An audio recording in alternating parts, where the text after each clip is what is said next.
Welcome, restful travellers, to another journey with sleepless survivors. Tonight we venture into the deep mysteries of Earth's ancient past, exploring civilizations that may have risen and fallen long before humanity ever walked upon this planet. As you settle into comfort, let your mind drift through geological epochs, across continents that no longer exist, and into the realm of what might have been. Close your eyes if you wish. Breathe slowly. Let the tension leave your body as we begin this exploration together, wandering through time itself, questioning what we know and imagining what we've lost to the passage of millions of years. Part 1. The Deep Time Perspective. To understand the possibility of civilizations before humanity, we must first comprehend the vast stretches of time that existed before we appeared. Earth itself is approximately 4.5 billion years old. Imagine that timeline compressed into a single calendar year. If Earth formed on January 1st, the first single-celled organisms wouldn't appear until late March. Complex multicellular life wouldn't emerge until November. Dinosaurs would rule for only the first 3 weeks of December. And humanity. We would appear in the final hour of December 31st. This perspective is humbling. It reveals just how briefly we've existed compared to the immense span of planetary history. Within those billions of years, countless eras have come and gone. Entire ecosystems have risen and vanished, and the face of the Earth has been completely remade multiple times over. The question that emerges from this deep time perspective is simple yet profound. In all those eons before us, could something else have achieved what we call civilization? Could intelligence have emerged, flourished, and disappeared, leaving little or no trace for us to discover? Let your breathing slow as we consider this possibility. Feel yourself sinking deeper into relaxation as we explore the evidence and the absence of evidence, the clues and the mysteries that surround this fascinating question. Part 2. What defines a civilization? Before we can ask whether civilizations existed before humanity, we must define what we mean by civilization. The word conjures images of cities, agriculture, writing, art, and technology. But these are human constructs, human expressions of organized complexity. Would an alien intelligence necessarily follow the same path? Consider the basic requirements. A civilization likely needs some form of complex social organization, the ability to manipulate its environment in significant ways, communication systems that allow for the transfer of knowledge across individuals and potentially across generations, and perhaps most importantly, the capacity for abstract thought and planning beyond immediate survival needs. On Earth, these qualities have emerged in varying degrees across many species. Whales have complex songs that change over time and spread across populations. Elephants have mourning rituals and long memories. Octopuses demonstrate remarkable problem-solving abilities. Corvids use tools and can plan for future events. Yet none of these have created what we would recognize as civilization. The question becomes whether, given enough time, any of these lineages or others lost to extinction might have crossed that threshold into something we would recognize as technological civilization. And if they did, what traces would remain after millions of years of geological processes erasing the evidence? Breathe in deeply, hold for a moment, release slowly. Let these questions settle in your mind as we continue our journey into Earth's hidden past. Part 3. The geological record and its limits. The Earth is constantly recycling itself. Through plate tectonics, subduction zones pull oceanic crust back into the mantle, where it melts and reforms. Mountain ranges rise and erode away to nothing. Coastlines shift, continents merge and split apart. This dynamic planet is magnificent, but also poses a significant challenge to discovering ancient traces of civilization. Consider that approximately 70% of Earth's current surface is covered by oceans. The ocean floor is geologically young, constantly being created at mid-ocean ridges and destroyed at subduction zones. The oldest oceanic crust existing today is only about 200 million years old. Any civilization that existed more than 200 million years ago and was based in what were then ocean basins would have had all physical evidence of its existence completely destroyed by geological processes. On land, the situation is better but still challenging. Erosion is relentless. Mountains that tower today will be plains in 100 million years. River valleys cut deeper, glaciers scrape away entire landscapes during ice ages, Deserts bury and then expose and bury again in endless cycles. The geological record on land is incomplete, full of gaps where millions of years have simply vanished, eroded away, or never preserved in the first place. Fossilization itself is a rare occurrence. Only a tiny fraction of living organisms ever become fossils. The conditions must be precise: rapid burial, the right chemistry and surrounding sediments, protection from scavengers and bacterial decay, and then millions of years without being destroyed by heat, pressure, or erosion. When we look at the fossil record, we're seeing snapshots, not the continuous film, and most frames are missing entirely. This means that a civilization that existed, say, 300 million years ago might have left behind structures, tools, and other artifacts that have since been completely eroded away, metamorphosed beyond recognition, or subducted into the mantle. The absence of evidence is not necessarily evidence of absence when dealing with such vast stretches of time. Let your muscles relax further as you contemplate these geological timescales. Feel the bed or chair supporting you as we drift even deeper into Earth's mysterious past. Part 4. The Silurian Hypothesis. In recent years, scientists have given this question serious consideration through what's called the Silurian Hypothesis, named after an alien race from a science fiction television series. This hypothesis, proposed by astrophysicist Adam Frank and NASA climatologist Gavin Schmidt, doesn't claim that ancient civilizations existed, but rather asks a more subtle question. If an industrial civilization had existed millions of years ago, what traces might remain, and how would we detect them? The researchers concluded that direct physical evidence like buildings, roads, or tools would be nearly impossible to find after millions of years. Even materials we consider durable, like concrete and steel, would eventually break down and be recycled by geological processes. However, they identified several potential signatures that might persist in the geological record. One such signature would be changes in global temperature preserved in ice cores or ocean sediments. A civilization that burned fossil fuels would create a warming spike detectable millions of years later. Another signature would be changes in the ratios of certain isotopes, particularly carbon isotopes, as fossil fuel burning releases carbon that has a distinct isotopic signature. Mass extinctions or unusual changes in biodiversity might also indicate the impact of an industrial civilization on its environment. Interestingly, when we look at Earth's history, we do find unusual events that don't have fully satisfying explanations. There are sudden warming events, strange isotopic anomalies, and mass extinctions whose causes remain debated. While most of these have conventional geological or astronomical explanations, the Silurian hypothesis reminds us to consider all possibilities when investigating Earth's deep past.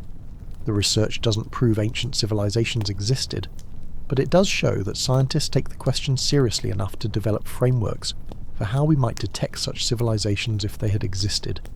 It's a reminder that science is about asking questions and following evidence wherever it leads, even into speculative territory. Sink deeper into comfort now. Let the steady rhythm of your breathing anchor you as we explore specific time periods when conditions might have been right for non-human intelligence to emerge. Part 5. The Permian Period. A World Before Dinosaurs Travel. Back with me now to 299 million years ago, to the Permian Period. This was a time before dinosaurs, before even the earliest proto-mammals that would eventually lead to our own lineage.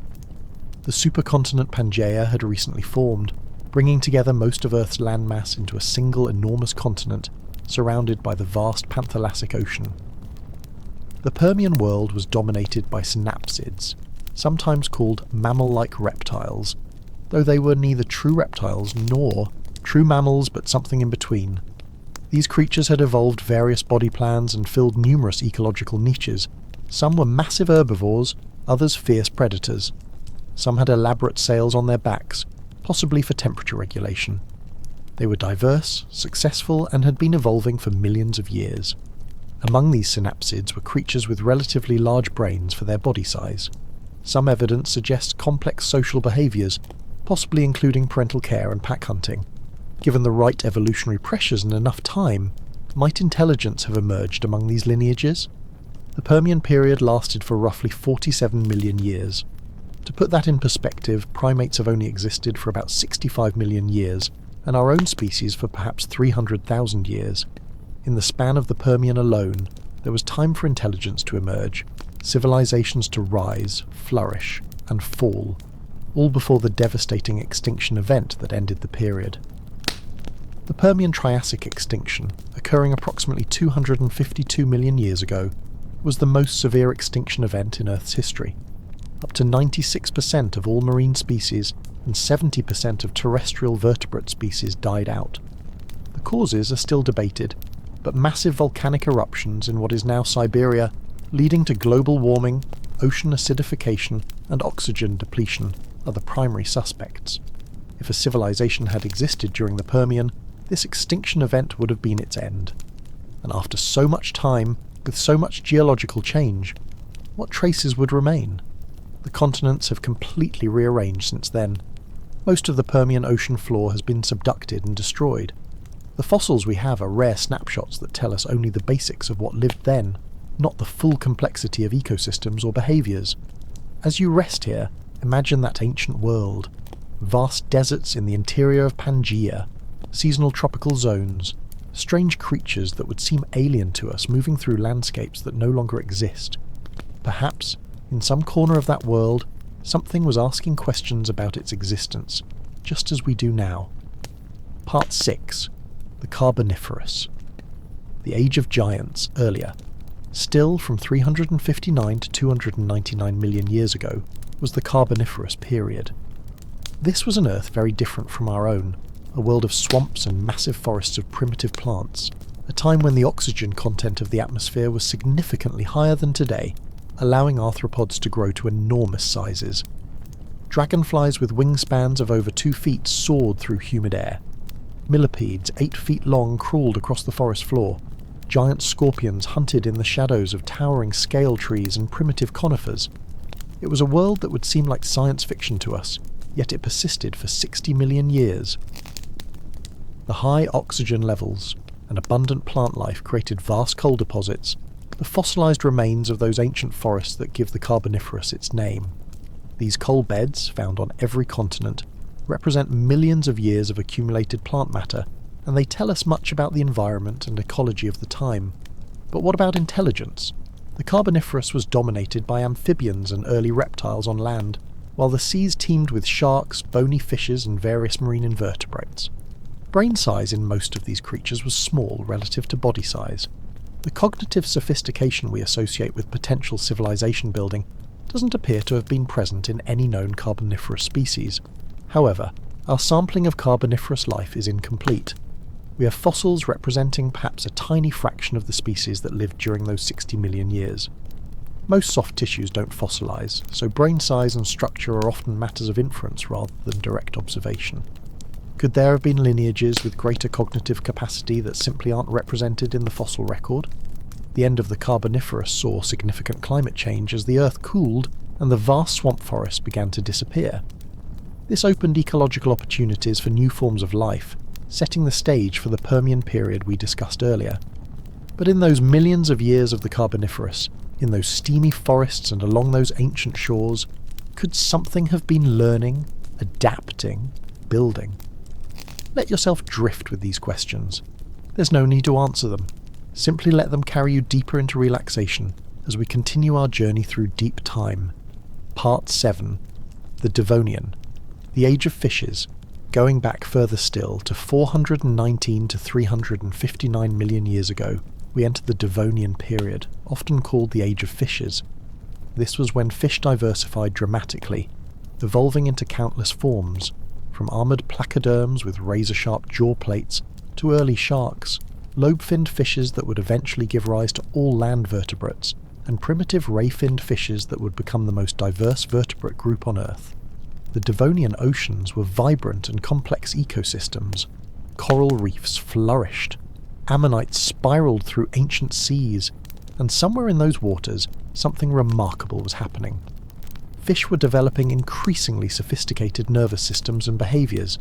Some Devonian fishes showed evidence of complex social structures and possible cooperative behaviours. Their brains, while small by mammalian standards, were nonetheless processing information about their environment, making decisions, learning from experience. Could this have been the seed of something more?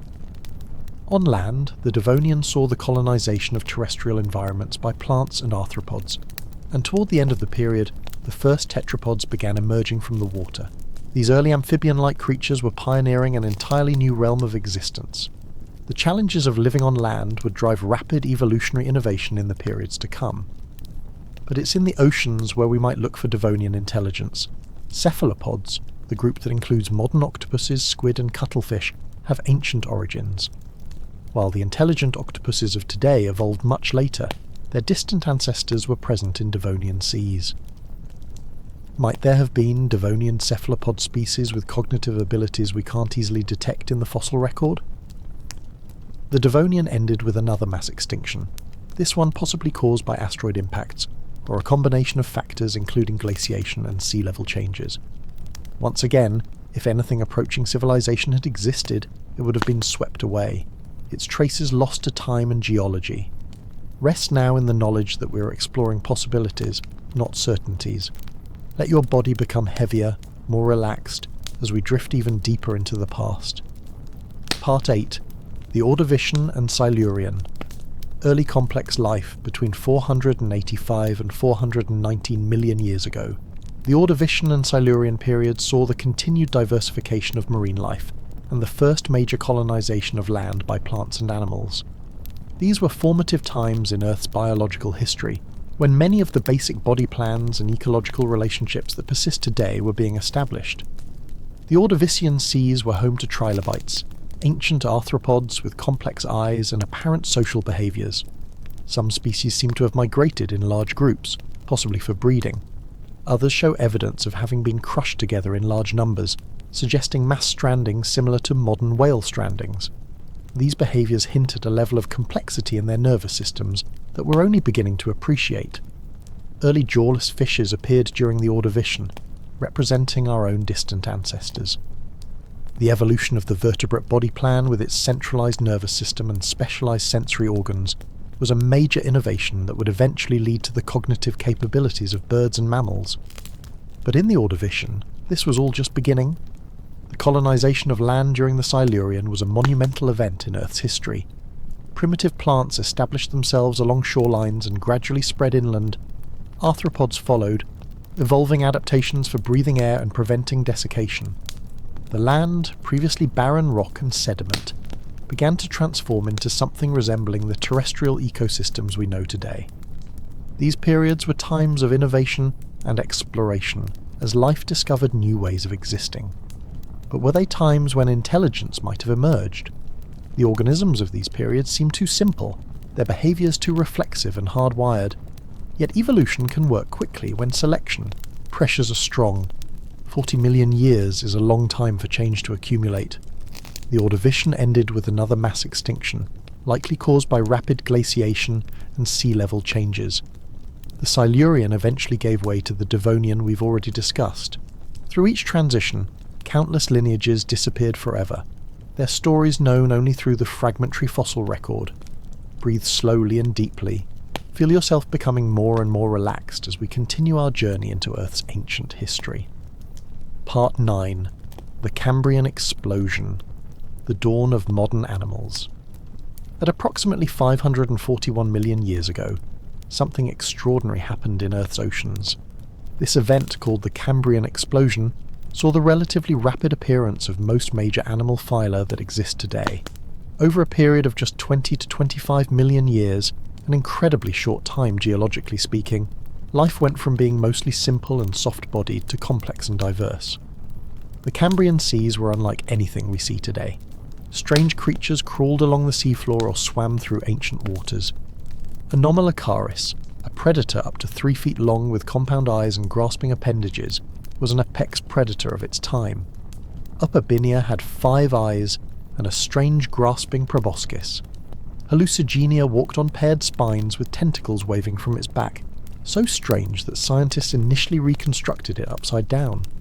These Cambrian organisms were experimenting with different body plans, different solutions to the problems of finding food, avoiding predators, and reproducing.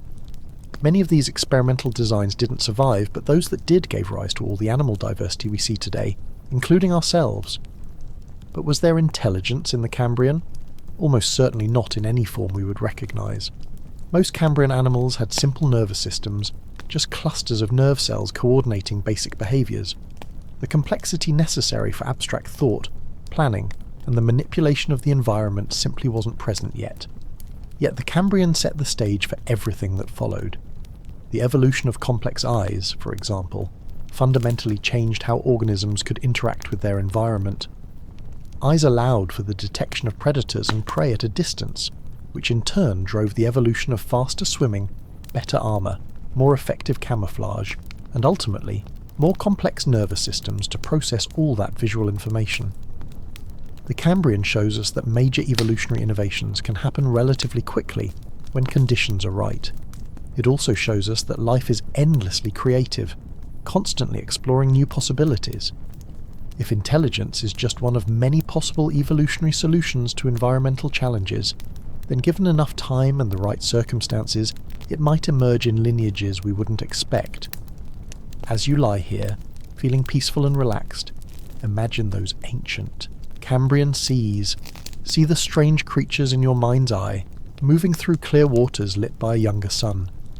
Know that you are connected to them through an unbroken chain of ancestry, stretching back over 500 million years. Part 10. The Ediacaran, Life Before, Hard Parts. Before the Cambrian explosion, there was the Ediacaran period, from 635 to 541 million years ago. This was a time of soft-bodied organisms, creatures that left impressions in ancient seafloors but had no shells, no hard skeletons, no means of easy preservation. Our knowledge of Ediacaran life comes from rare fossil sites where conditions were perfect for preserving these delicate forms. Ediacaran organisms were bizarre by modern standards. Many looked like quilted mattresses or fractal fronds. Some resembled modern organisms but belonged to groups that are now extinct, and whose relationships to living things remain mysterious. Others were clearly early members of groups that still exist today, primitive ancestors of modern phyla. These creatures lived in a world without predators, as we understand them today. The arms race between predator and prey that would drive so much evolutionary innovation hadn't yet begun. Life was relatively slow, peaceful, feeding on bacterial mats that covered the seafloor or filtering nutrients from the water column. Could intelligence have emerged in such a world? It seems unlikely. The environmental pressures that typically drive the evolution of complex cognition, things like avoiding predators, finding mobile prey, competing for mates in socially complex groups, weren't present in the Ediacaran to the same degree as in later periods.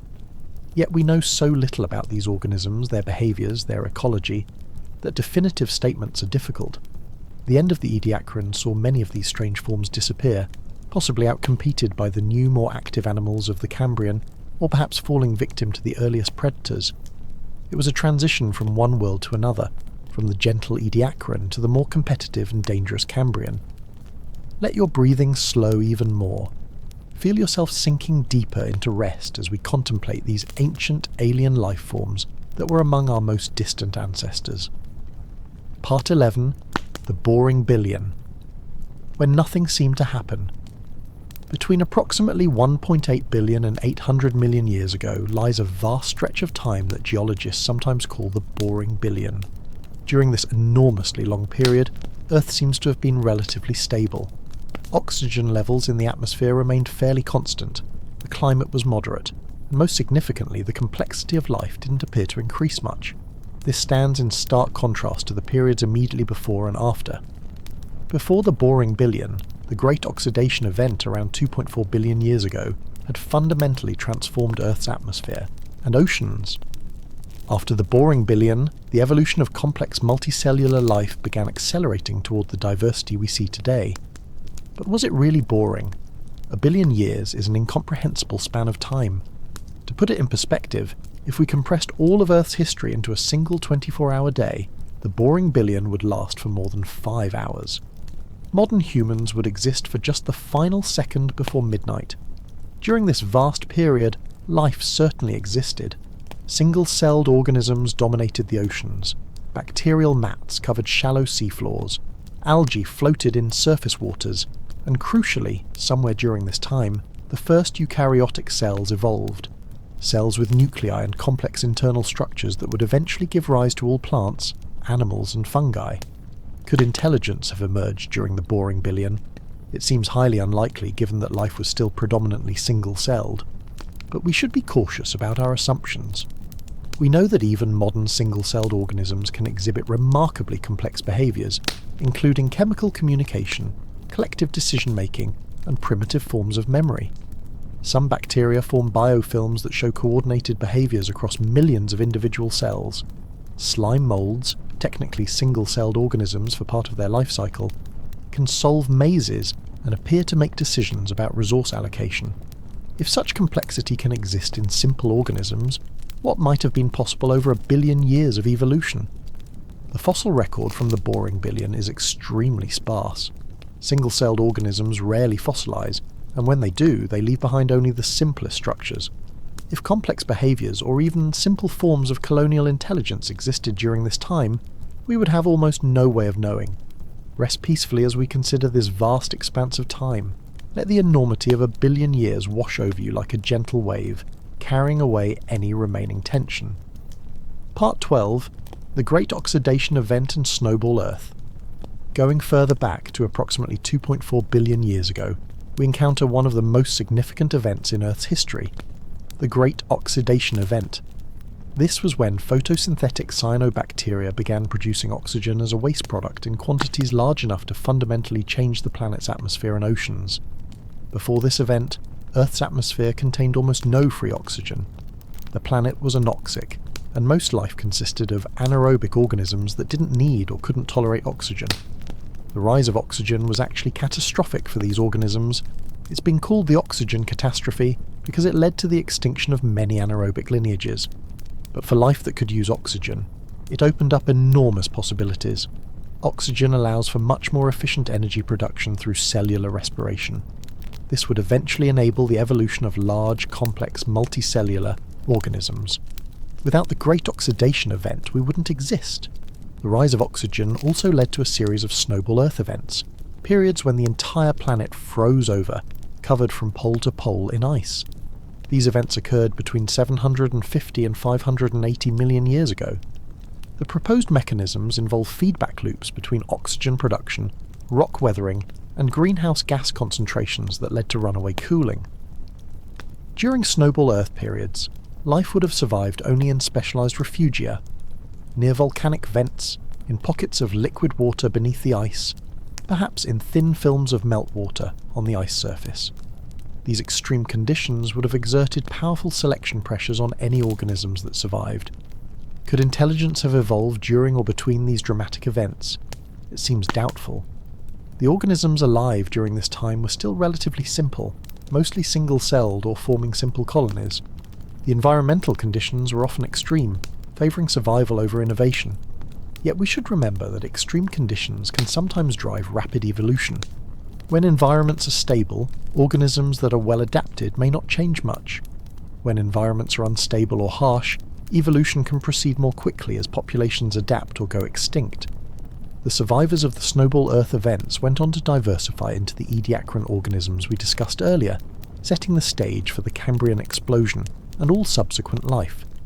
In this sense, even these ancient simple organisms are part of our story. Breathe deeply. Let the air fill your lungs completely, then release it slowly.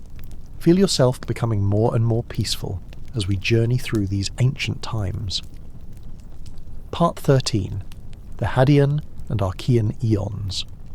Earth's infancy. In the beginning, there was chaos. The Hadean Eon, from Earth's formation 4.54 billion years ago to about 4 billion years ago, was a time of hellish conditions that gave the Eon its name, after Hades, the Greek underworld. The young Earth was a molten world, bombarded by asteroids and comets, with a poisonous atmosphere and no oceans. Gradually, as the bombardment lessened and the planet cooled, water vapour in the atmosphere condensed to form the first oceans. The Earth's crust solidified, though volcanic activity remained intense. This was a world utterly hostile to life as we know it, yet somewhere in the late Hadean or early Archean, life began. The Archean Eon, from 4 billion to 2.5 billion years ago, saw the establishment and early evolution of life. The oldest fossils we have, stromatolites formed by bacterial mats, date to about 3.5 billion years ago. though chemical signatures in rock suggest life may have existed even earlier, perhaps as far back as 4.1 billion years ago. These first life forms were single-celled, simple, and anaerobic. They obtained energy from chemical reactions, or from the sun through primitive forms of photosynthesis. They lived in a world of shallow seas, volcanic islands, and harsh ultraviolet radiation, yet they persisted, adapted, and eventually transformed the planet itself through the production of oxygen. During the Archean, the Earth would have looked completely alien to us. The day was shorter, only about 15 hours long. The moon was much closer, creating enormous tides. The sun was about 30% dimmer than today. The atmosphere was rich in methane and ammonia, but had almost no oxygen. The continents were smaller, just scattered volcanic islands in a global ocean. Could anything resembling intelligence have existed in the Archean? Almost certainly not. Life was too simple, too focused on the basics of energy production and reproduction. The complex nervous systems necessary for cognition didn't exist yet. The bodies that might house such nervous systems didn't exist yet. The ecosystems that might favour intelligence hadn't developed yet. Yet the Archean laid the groundwork for everything that followed. The evolution of photosynthesis, the development of more efficient metabolic pathways, the diversification of cell types and structures, all of this happened during the immense span of the Archean eon. In 1.5 billion years, life went from simple chemical reactions to complex single-celled organisms on the verge of becoming something more. Rest now, peaceful and calm as we consider the vast age of our planet and the long, slow process by which life emerged and evolved. Part 14. The question of non-terrestrial intelligence. So far, we've been considering the possibility of civilizations that evolved on Earth before humanity. But there's another possibility we should contemplate. Could Earth have been visited by intelligence from elsewhere in the universe, and could those visitors have left traces? The universe is approximately 13.8 billion years old. Our galaxy, the Milky Way, is about the same age. Stars have been forming and dying for all that time, creating the heavy elements necessary for life through stellar nucleosynthesis. The Sun and Earth are relative latecomers in cosmic terms, forming only about 4.5 billion years ago. This means that there have been billions of years during which life could have evolved elsewhere in the galaxy, potentially reaching technological capabilities far beyond our own. If interstellar travel is possible, even at slower than light speeds, a sufficiently advanced civilization could have explored much or all of the galaxy by now. Earth would not necessarily have been an attractive target for early visitors. For most of its history, our planet would have appeared barren or covered only in simple microbial life, but there might have been scientific interest, the same curiosity that drives our own space exploration. Or perhaps Earth was used as an outpost, a way station, a place to gather resources or conduct observations. What traces might such visitors leave? If they came millions or billions of years ago, almost nothing would remain on Earth's surface due to geological recycling. But artifacts in geologically stable locations might persist. Structures on the Moon, where there's no weathering or plate tectonics, could potentially survive for billions of years. Objects in stable orbits around the Sun might remain indefinitely. Some have speculated about unusual geological formations or objects found in ancient rock layers as possible evidence of ancient visitation. These claims are generally rejected by mainstream science, as conventional explanations are available for all proposed examples. But the possibility, however remote, remains intellectually interesting. The question of ancient alien visitation connects to the broader question of whether we are alone in the universe. The Fermi paradox asks, if intelligent life is common, where is everyone? Why haven't we detected any signs of alien civilizations? One possible answer is that civilizations are common but self-destruct before achieving interstellar capability. Another is that space is simply too vast and civilizations too rare for contact to occur. A third possibility, relevant to our discussion, is that civilizations have come and gone, perhaps even visiting Earth, but left no traces we can recognize or have yet discovered.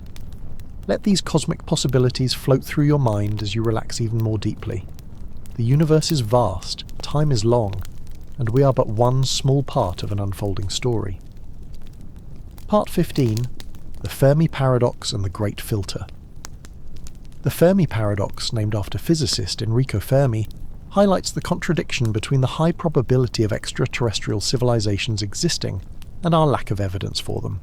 Given the age and size of the universe, it seems likely that intelligent life should have emerged many times, yet we see no signs of it. The Great Filter is a proposed explanation for this paradox.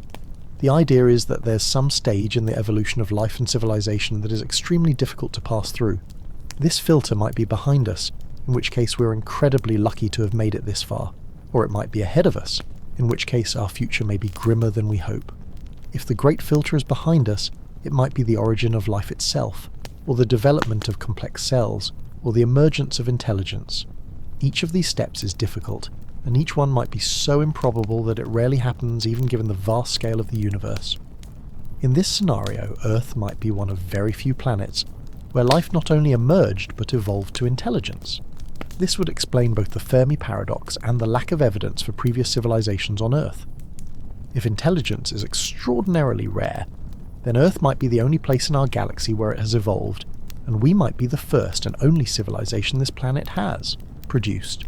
But if the Great Filter is ahead of us, that has troubling implications. It might suggest that something about technological civilization is inherently unstable or self-destructive. Perhaps civilizations inevitably develop weapons that destroy them, or damage their environments beyond recovery, or create artificial intelligences that supplant them. In this scenario, the universe might be littered with the ruins of civilizations that briefly achieved technology and then disappeared. Some thinkers propose that the Great Filter might be the transition to becoming a multiplanetary species.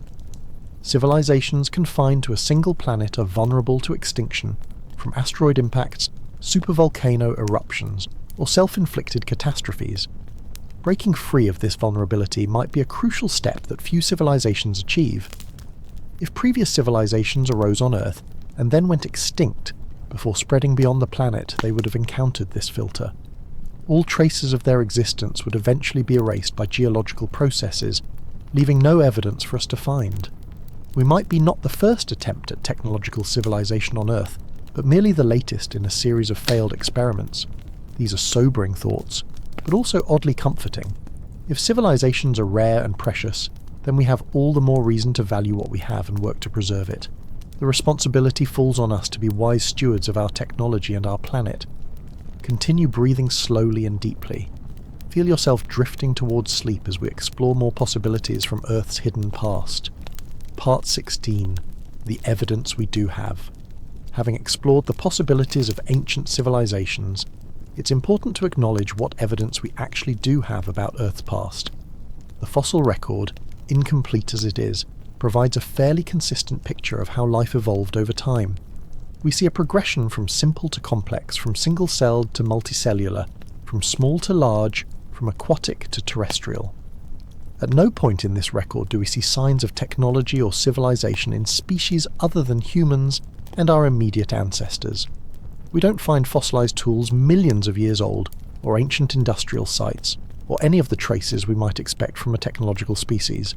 The absence of such evidence doesn't prove ancient civilizations never existed, but it does suggest they didn't, or were so rare and brief that they left nothing behind. We also have the geochemical record, layers of rock that preserve information about ancient climates, ocean chemistry, atmospheric composition, and more. These records show various natural climate changes and extinction events, but none with the signatures we might expect from industrial activity, except for the very recent changes caused by human civilization. The ice core records, though only extending back a few 100,000 years, show us natural climate variability, but again, no signs of ancient industrial ages.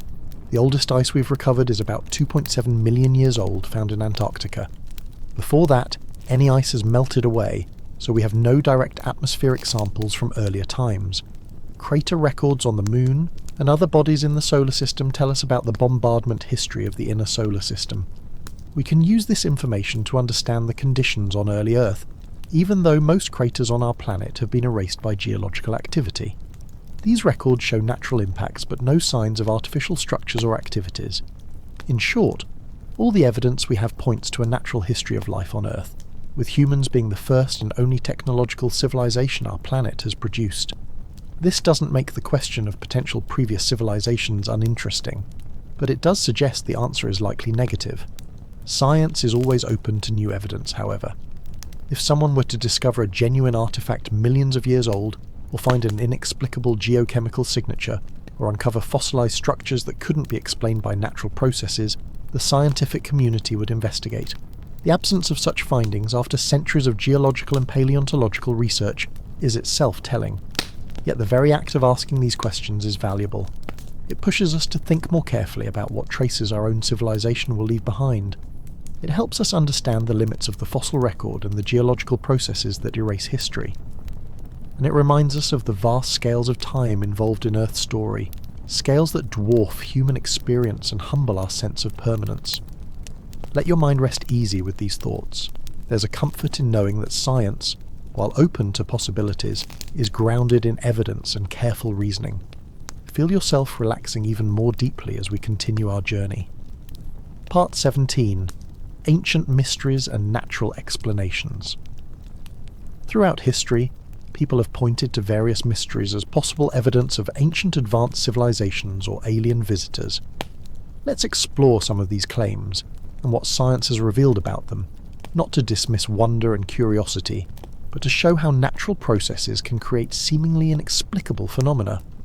The Nazca lines in Peru are enormous geoglyphs etched into the desert floor, depicting animals, plants, and geometric shapes. Some have suggested these were created as messages to alien visitors or by a lost advanced civilization. In reality, research has shown they were created by the Nazca culture between approximately 500 BCE and 500 CE, using simple but time-consuming techniques of removing the reddish pebbles to expose the lighter ground beneath. Their purpose was likely religious or astronomical, part of the rich cultural traditions of ancient Andean peoples. The pyramids of Egypt and similar structures around the world are sometimes cited as too sophisticated for ancient peoples to have built without modern technology or outside help. Yet archaeological evidence clearly shows how these monuments were constructed, using the tools and techniques available at the time, combined with impressive organisation, mathematical knowledge, and enormous labour forces. The pyramids are testaments to human ingenuity and determination, not to lost super technologies. The Antikythera mechanism, an ancient Greek device recovered from a shipwreck, is a genuine mystery in some ways.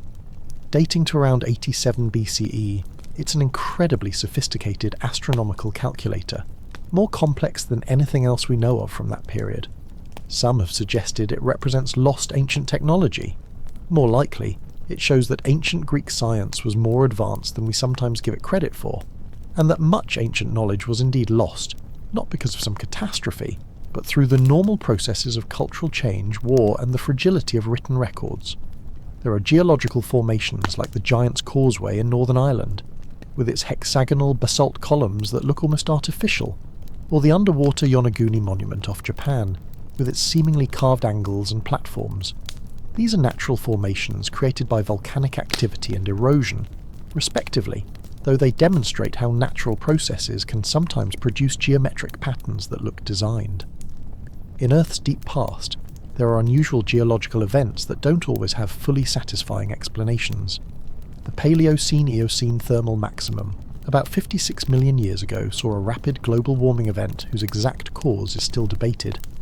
The Cambrian explosion's rapidity continues to puzzle scientists. Various mass extinctions have causes that remain uncertain or controversial. These mysteries are real, but they're the natural mysteries of a complex planet with intricate geological and biological systems. They don't require ancient civilizations or alien intervention to explain, though they do require continued research and sometimes creative thinking about natural processes. The human tendency to see patterns and agency where none exists is well documented. We evolved to detect predators and interpret social cues, so we're primed to see intention and design even in random or natural phenomena. This pareidolia, as it's called, is why we see faces in clouds or on Mars, why we interpret ancient structures as impossibly advanced when they're actually impressive examples of human capability. Rest peacefully knowing that mysteries can be both natural and wonderful. The real story of Earth's history is no less amazing than any imagined alternative. Let yourself sink deeper into comfort as we explore more about deep time and lost worlds. Part 18. What our civilization will leave behind. An interesting thought experiment is to consider what traces our own civilization will leave in the geological record, millions of years from now. This helps us understand what we might look for when searching for evidence of previous civilizations, and it also gives us perspective on our own impact on the planet. In the immediate term, human civilization has transformed Earth's surface dramatically. Cities, roads, dams, mines, agricultural fields, and other structures cover vast areas. We've moved more earth and rock than all the world's rivers combined. We've created entirely new materials like plastics and concrete that don't exist in nature. We've changed the atmosphere's composition and driven countless species to extinction. But what will remain after 1,000,000 years? After 10 million? After 100 million? Most of our structures will be gone, broken down by weathering and erosion. Concrete crumbles and erodes, steel rusts, glass weathers and breaks down. Even our most impressive monuments will eventually be reduced to nothing but subtle traces in sedimentary layers. Only in very unusual circumstances, where structures are quickly buried and preserved, might physical artifacts survive for millions of years. However, we will leave several distinct signatures in the geological record that could persist almost indefinitely. The spread of radioactive isotopes from nuclear tests and accidents will be detectable in sediments laid down during our era. The extinction event we're currently causing will appear as a sudden disappearance of many species in the fossil record. The shift in carbon isotope ratios from burning fossil fuels will be preserved in rocks and ice. The layer of plastics and other synthetic materials accumulating in sediments around the world will create a distinct marker of the Anthropocene, as some scientists call our current epoch. Fossilized chicken bones might become the most common vertebrate fossils from our time, given the enormous numbers of domestic chickens. The invasive species we've spread around the world will show up as the sudden appearance of species in places they shouldn't naturally occur. Mining and drilling have created voids and disturbances deep underground that will remain detectable for immense periods of time. The tunnels of the London Underground, sealed and filled with sediment, might be recognisable as artificial structures for millions of years. Deep boreholes and mine shafts represent geological anomalies that could persist until destroyed by tectonic activity. Satellites and other objects we've placed in stable orbits will remain there for millions of years, becoming the longest-lasting evidence of our civilization. The objects we've sent beyond Earth, like the Voyager probes now heading out of the solar system, could theoretically survive for billions of years in the relative safety of interstellar space. This thought experiment reveals something important. Industrial civilizations do leave traces, and those traces can persist for geological timescales if they're the right kind of traces. The fact that we don't find such traces from earlier periods is therefore meaningful evidence that no previous industrial civilization existed on Earth, at least not in the past several 100 million years while the geological record has been relatively complete. Breathe slowly and deeply. Imagine the distant future, 100 million years from now, when all our cities are dust, but subtle traces of our existence persist in layers of stone. Feel yourself becoming more and more relaxed as we continue. Part 19. Life in Extreme Environments. One factor that expands our thinking about possible ancient civilizations is the discovery of life in extreme environments on Earth today. Organisms called extremophiles thrive in conditions we once thought impossible for life. Boiling hot springs, the icy waters beneath Antarctic ice, highly acidic or alkaline environments, deep in the Earth's crust, and even in the radioactive water of nuclear reactors. These discoveries have revolutionized our understanding of where and how life can exist. They've expanded the possible environments where life might have originated on Earth and where it might exist elsewhere in the universe. And they raise interesting questions about the history of life on our planet. If life can thrive in such extreme conditions today, what might have been possible in Earth's distant past when conditions were very different? During the Archean Eon, for instance, life had to tolerate much higher levels of ultraviolet radiation due to the lack of an ozone layer, and it had to cope with very different ocean chemistry. The organisms that lived then were, by definition, extremophiles relative to modern conditions. Some extremophiles show surprisingly sophisticated adaptations and behaviours. Certain thermophilic bacteria living in hot springs have complex signalling systems. Deep-sea organisms living near hydrothermal vents have evolved intricate symbiotic relationships. Cave-dwelling organisms that have been isolated for millions of years have developed unique metabolic pathways. Could intelligence evolve in extreme environments? It seems unlikely, as harsh conditions generally favour simple, efficient organisms over complex ones. Energy is often limited in extreme environments, and complex nervous systems are energetically expensive. But we should be cautious about ruling anything out entirely. There's also the question of subsurface life. We now know that vast communities of microorganisms live deep within Earth's crust, in pores and fractures in the rock. These organisms live incredibly slowly, sometimes dividing only once every century or millennium, surviving on chemical energy from rock-water interactions. The biomass of these subsurface organisms might equal or exceed that of surface life.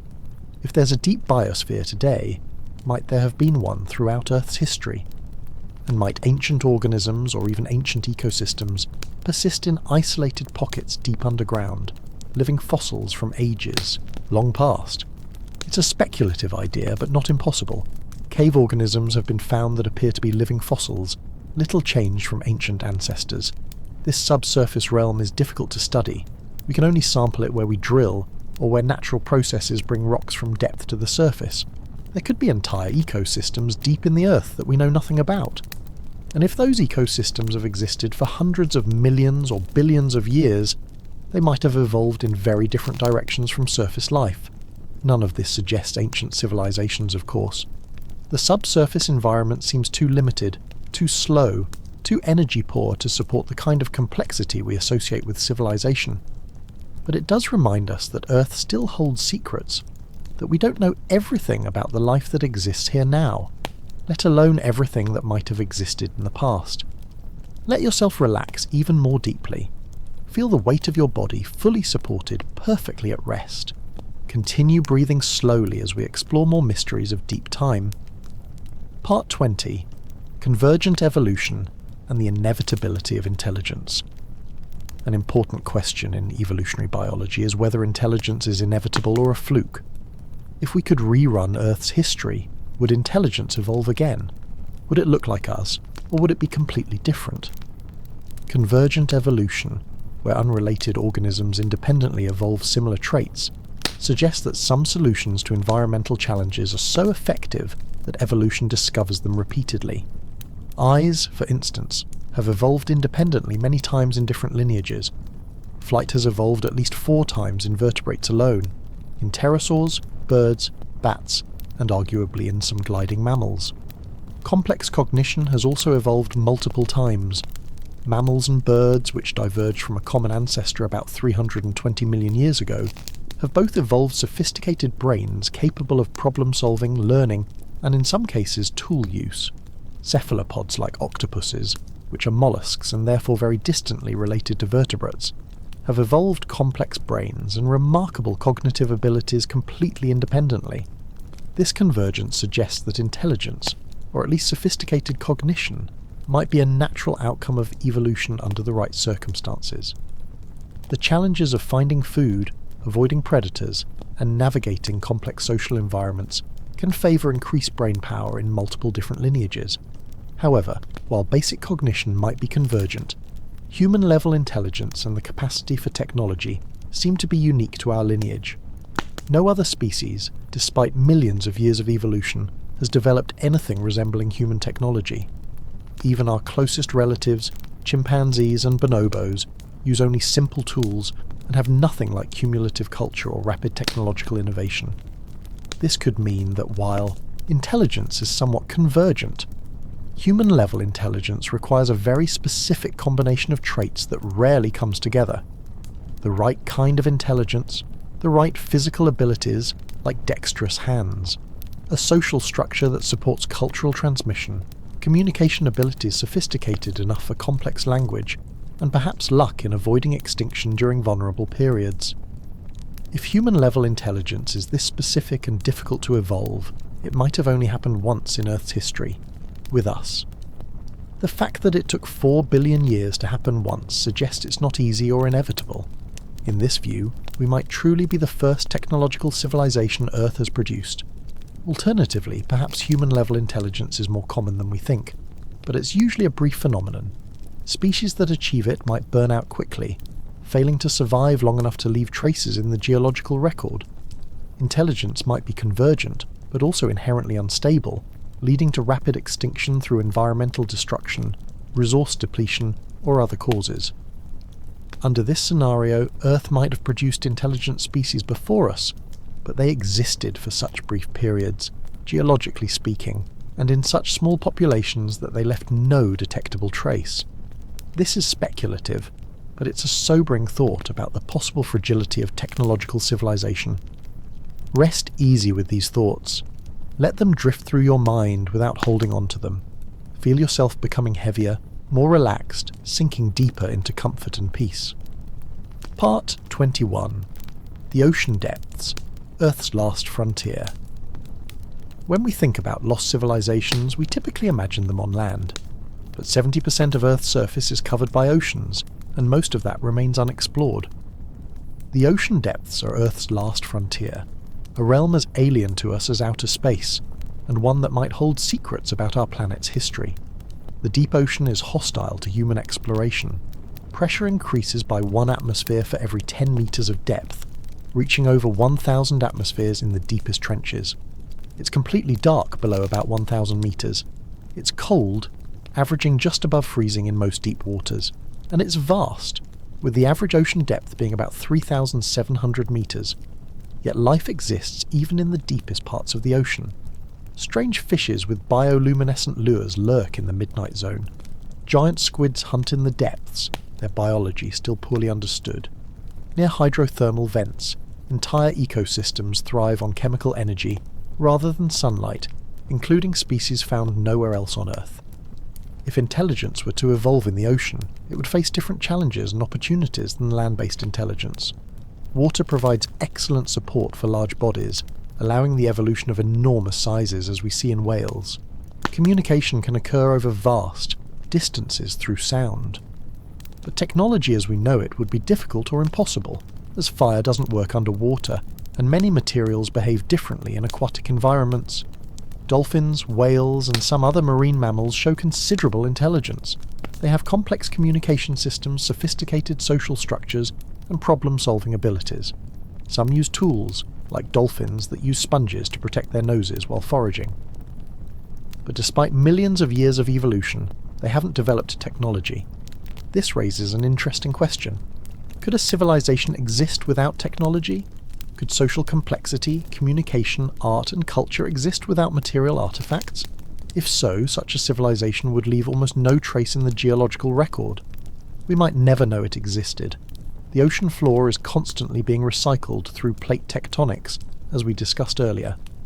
Any evidence of ancient ocean-dwelling civilizations would likely have been subducted and destroyed, and even if such evidence existed in the past, the ocean floor is difficult to survey comprehensively. We've mapped the surface of Mars in more detail than we've mapped the floor of Earth's oceans. There are mysterious underwater features that capture the imagination. Underwater formations that look geometric or artificial usually turn out to be natural features shaped by erosion or volcanic activity. But the ocean is so vast and so poorly explored that new discoveries happen regularly. Entire underwater mountain ranges, vast canyons, and even new species are still being discovered. The deep sea is also where we might find clues about Earth's early history. Hydrothermal vent systems might be similar to the environments where life first emerged.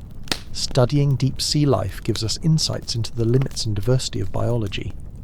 And the sediments of the deep ocean floor, in areas where they haven't been recycled, preserve records of Earth's climate and oceanography stretching back millions of years. Let your mind drift through these dark, peaceful depths.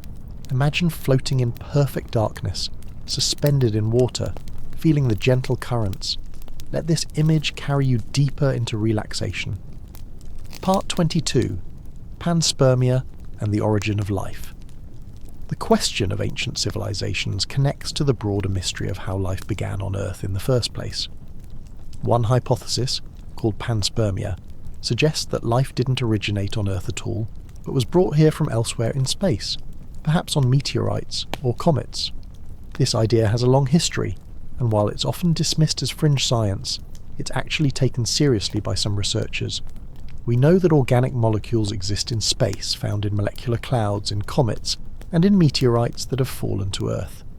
Some meteorites have been found to contain amino acids, the building blocks of proteins, including some amino acids not commonly found in terrestrial life. More dramatically, bacteria have been shown to survive in space for extended periods when protected from direct radiation. Rocks ejected from Mars by asteroid impacts have reached Earth, and similar processes could transfer material between planets. If microorganisms were embedded in such rocks, they might survive the journey, protected from the harsh conditions of space by layers of stone. If life did come from space, it raises intriguing possibilities. Perhaps life emerges commonly in the universe and spreads from world to world through natural processes. Perhaps Earth was seeded with life billions of years ago by an earlier civilization, though this just pushes the question of life's origin back one step. Some versions of panspermia suggest that life might be much older than Earth itself, perhaps originating in an earlier generation of planetary systems and spreading gradually through the galaxy over billions of years. In this scenario, the evolution that occurred on Earth is just one chapter in a much longer story. However, panspermia doesn't really solve the question of how life originated. It just moves the location. Somewhere, at some time, non-living chemistry had to become living biology. That transition, from organic molecules to self-replicating systems that can evolve, remains one of science's great mysteries. Research into the origin of life focuses on identifying plausible chemical pathways by which simple organic molecules could assemble into more complex structures, eventually forming something like primitive cells. Progress has been made, but we still don't have a complete picture of how life began, whether on Earth or elsewhere. This uncertainty leaves room for wonder and speculation. If we don't fully understand how life began on Earth, how can we be certain about the history of life over billions of years?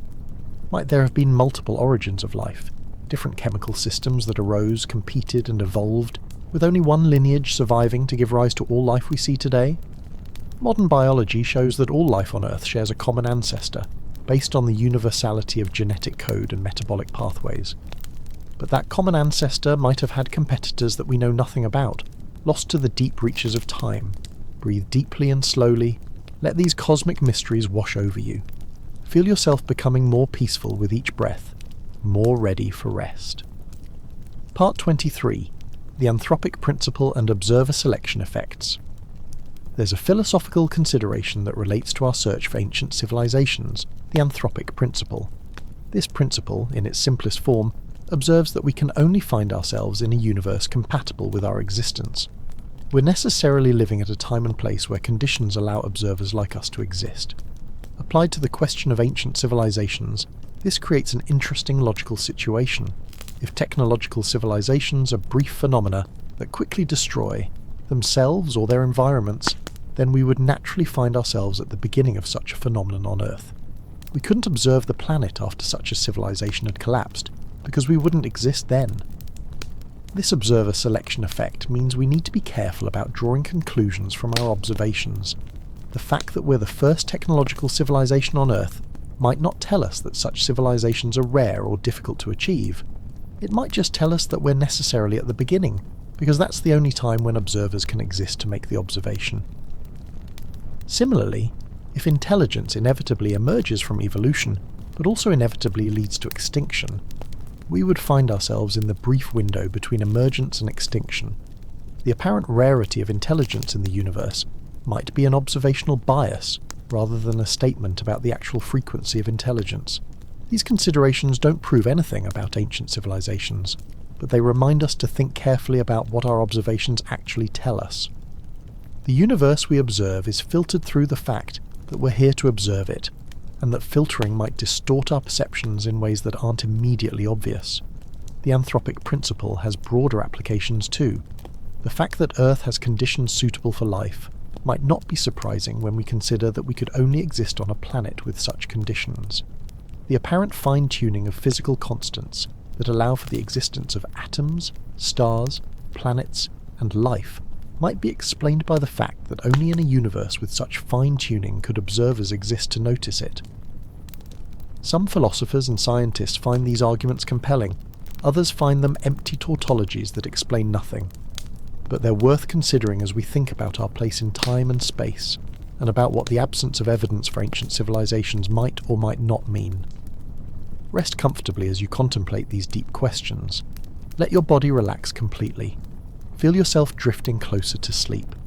Part 24. The Cosmic Calendar and Human Humility. Let's return to the cosmic calendar we mentioned at the beginning, but explore it in more detail. This perspective can help us understand just how briefly humans have existed compared to the vast spans of Earth's history.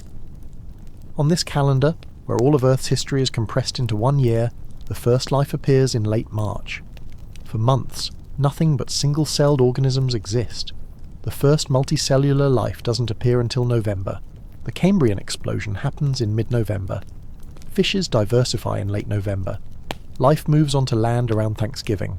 Dinosaurs appear on December 13th and go extinct on December 26th. Primates evolve on December 30th. Homo sapiens appears at 10:30 p.m. on December 31st. All of recorded human history, everything from the first cities to the present day, occurs in the final minute before midnight. The entire industrial age, from the steam engine to the internet, spans the last few seconds. Your lifetime, and mine, is a fraction of a second on this scale. Individual human lives are literally imperceptible when plotted against geological time. This perspective is simultaneously humbling and empowering. It's humbling because it shows how recent and brief our existence has been. Everything we consider ancient in human terms, the pyramids, Stonehenge, the first cities, all occurred in that final minute. From the Earth's perspective, we just got here. But it's also empowering because it shows that tremendous change can happen in brief periods. In our few seconds on the cosmic calendar, we've transformed the planet, left the surface to explore space, and developed the ability to contemplate our own existence and the vast history that preceded us. Imagine what might be possible if we have another few seconds. The cosmic calendar also helps us understand why we might not find evidence of ancient civilizations. If another intelligent species had its few seconds on the calendar millions of years ago in early December or late November, all traces of its existence would likely be gone now. The Earth has had thousands of times longer than human existence to erase such evidence. When we look for ancient civilizations, we're asking whether in all those months from March to December, in all those days and hours and minutes, something like us ever existed before. The answer seems to be no, but the question reminds us of the vastness of time and the relative insignificance of any single species, even one as remarkable as we think ourselves to be. This humility is healthy. It can help us make better decisions about our future, treat our environment with more care, and appreciate the rarity and value of intelligence and consciousness. We're part of an ancient story, not separate from it, and our chapter is just beginning. Let yourself feel small in a comforting way, like a child safe in bed knowing the house around them is strong. Feel yourself drifting peacefully as we continue. Part 25. What the future may reveal. As we near the end of our journey, let's consider what future discoveries might tell us about the possibility of ancient civilizations. Science never stops advancing, and new technologies constantly open new windows into the past. Improved dating techniques might allow us to more precisely determine the age of rocks and fossils, filling in gaps in our knowledge of Earth's history. New methods of chemical analysis could reveal subtle signatures of ancient biological or even technological activity that we currently miss. Advanced imaging technologies might allow us to see structures or patterns in rock layers that aren't visible to current methods. Space exploration will continue to expand our understanding. As we study other planets and moons in our solar system, and eventually beyond, we'll learn more about how common life is in the universe, what forms it might take, and how planetary systems evolve. If we find evidence of extinct life on Mars, for instance, it will tell us that life can emerge on multiple worlds, which might change how we think about the history of life on Earth. The search for extraterrestrial intelligence continues to improve. Larger telescopes, better signal processing, and new search strategies might finally detect signs of alien civilizations, or the continued absence of such detections might tell us something important about the frequency or longevity of technological civilizations. Climate science will continue to reveal more about Earth's past climates. As we better understand natural climate variations, we'll be better able to detect any anomalous events that don't fit expected patterns. While it's unlikely such anomalies would indicate ancient civilizations, it's not impossible, and improved climate reconstructions might surprise us. The exploration of Earth's deep ocean will continue. New technologies like autonomous underwater vehicles and better deep-sea robotics will allow us to map and explore areas we've never seen before. While we're unlikely to find evidence of ancient underwater civilizations, we might find other surprises that change how we understand marine ecosystems and Earth's history. Perhaps most intriguingly, advances in astrobiology and the search for biosignatures might lead to new ways of thinking about what constitutes life and civilization. If we discover forms of life very different from Earth life, it might expand our thinking about what ancient Earth life might have looked like and how it might have behaved. Artificial intelligence and machine learning are already being used to search through vast datasets, looking for patterns humans might miss. As these technologies improve, they might be applied to geological and fossil records, potentially finding correlations or anomalies that could point to interesting new areas of research. Whatever the future brings, the question of ancient civilizations will likely remain interesting to people. It touches on fundamental human concerns about our place in the universe, the meaning of our existence, and the legacy we'll leave behind. Even if the answer is definitively that no ancient civilizations existed, the question itself has value in how it makes us think about time, change, and possibility. Feel yourself relaxing completely now. Let all tension leave your body. Breathe slowly and deeply as we approach the conclusion of our journey. Part 26. The Value of Questions Without Answers. Some of the most valuable questions in science and philosophy are those we can't definitively answer. They push the boundaries of our thinking, challenge our assumptions, and inspire new approaches to investigation. The question of whether civilizations existed before humanity is one such question. We've explored the vast timescales involved, the geological processes that erase evidence, the evolutionary history of life on Earth, and the various forms intelligence might take. We've considered what traces a civilization might leave and noted the absence of such traces in the record we have. The most likely conclusion, based on current evidence, is that humans are the first technological civilization Earth has produced. But the possibility that we're wrong, that something existed before us and left no trace we can recognize, or that we haven't looked in the right place or in the right way, that possibility has value. It keeps us humble about our knowledge. It reminds us that absence of evidence isn't always evidence of absence, especially when dealing with incomplete records spanning billions of years. The question also helps us think about our own legacy. If a civilization could vanish so completely that millions of years later no trace remains, what does that say about the lasting significance of our achievements? It's a sobering thought, but also perhaps a liberating one. It suggests that our value lies not in creating permanent monuments, but in the experience of existing, in the relationships we build, in the knowledge we discover and share, in the beauty we create and appreciate, even if all of it is temporary. There's a Buddhist concept of impermanence, the idea that all things arise and pass away, that nothing is permanent. The geological timescales we've been discussing illustrate this dramatically. Mountains rise and erode, oceans open and close, continents merge and split, species evolve and go extinct. Even the seemingly eternal rocks are constantly changing, transforming, cycling through the Earth system. In this context, the question of ancient civilizations becomes almost poetic. It asks us to contemplate our place in the endless flux of change, to consider whether anything we do really matters when given enough time, everything returns to dust. Different people find different answers to this question, but asking it is part of what makes us human. Rest peacefully with these thoughts. There's no pressure to resolve these deep questions tonight. Simply let them float through your awareness as you drift closer to sleep. Part 27. The Story. We tell ourselves. Humans are storytelling creatures. We make sense of the world through narratives, connecting events into coherent sequences with beginnings, middles, and ends. The story of life on Earth is one of the grandest narratives we've constructed, spanning billions of years and countless characters, from the first simple cells to the bewildering diversity of organisms today.